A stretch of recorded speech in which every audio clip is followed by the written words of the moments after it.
স্বর্গে সবকিছু আছে কিন্তু মৃত্যু নেই। গীতাতে সবকিছুই আছে কিন্তু মিথ্যা নেই। এই পৃথিবীতে সবকিছুই আছে কিন্তু সন্তুষ্টি নেই। মানুষের সবকিছু আছে কিন্তু ধৈর্য নেই। না সুখ কিনতে পারা যায়, না দুঃখকে বিক্রি করে হালকা হওয়া যায়। তবুও মানুষ প্রতিদিন কাজ করতে চলে যায়, কারণ কর্মই ধর্ম।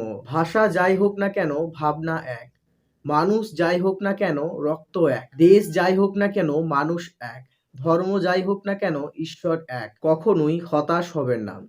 ভগবান শ্রীকৃষ্ণ হয়তো আপনাকে সব দিক থেকেই বিচ্ছিন্ন করে নিজের সাথে বন্ধুত্ব করার সুযোগটুকু দিয়েছেন। প্রতিটি মানুষই হাসতে চায় কান্না ছাড়া, কিন্তু আপনি কি কখনো রামধনু দেখেছেন দুফোঁটা বৃষ্টি ছাড়া? ঈশ্বর যখন দুঃখ দিয়েছেন, সুখের মুখ তিনিই দেখাবেন, শুধু তাকেই ডাকো। ঈশ্বরের ওপর এতটা বিশ্বাস রাখো যেন জীবনে যতই কঠিন মুহূর্ত আসুক না কেন, তার বিরুদ্ধে যেন হাসি মুখে লড়াই করতে পারো। কোনো কিছু তার ভাগ্যেই জোটে যে শেষ পর্যন্ত অপেক্ষা করে। ভালো কিছু সেই পায় যে প্রত্যেক দিন চেষ্টা করে।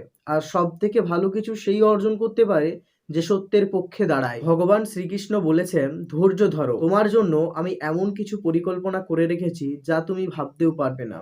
যেটা পেলে তুমি অনেক খুশি হয়ে যাবে এবং সঠিক সময় এলেই তুমি সেটা পেয়ে যাবে। ধর্ম বলতে কেবলমাত্র পূজা অর্চনা করা নয়, সৎ পথে জীবনযাপন করাটাই প্রকৃত ধর্ম। হাসলেই সুখী নয়, কাঁদার মাঝেও সুখ আছে। কাছে গেলেই আপন নয়, দূরে থাকার মধ্যেও আপন হয়। শুধু ভালোবাসি বললেই ভালোবাসা হয় না, নীরবতার মাঝেও ভালোবাসা থাকে। মানুষ তাকেই আঁকড়ে ধরে বাঁচতে চায় যার কাছে বিশ্বাস, যত্ন, সম্মান আর মানসিক শান্তি পায়। ভালোবাসা দাও, সেবা দাও, সাহায্য দাও। তোমার কাছে যতটুকু আছে তোমার সাধ্যমতো ততটুকুই দাও, কিন্তু বিনিময়ে কিছুই চেও না।